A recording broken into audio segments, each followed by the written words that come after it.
Chilonji nai pena Kitong sir mo nga say jadi tong withana Ko pere ka thiri jadi che pasurina Rumi boche alam jike asai kani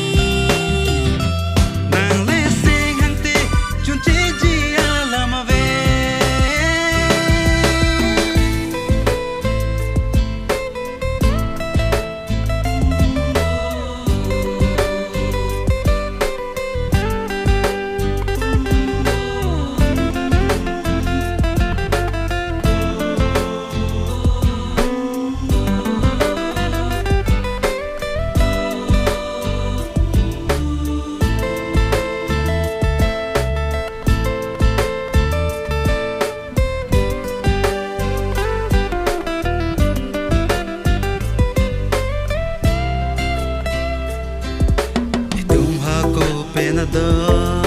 Don Pablo tan leho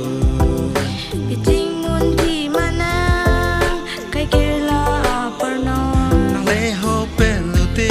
ka break chung pare nang ne Ako ko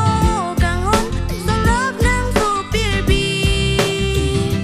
Le sing vi kan sam pa jilo ni dang pa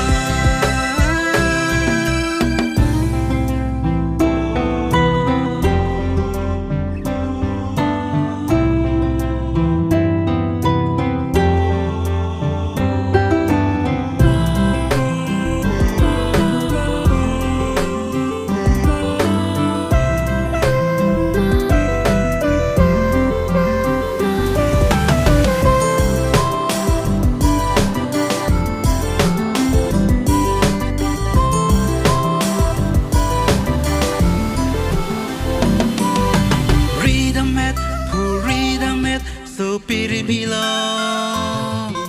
lanang so na ve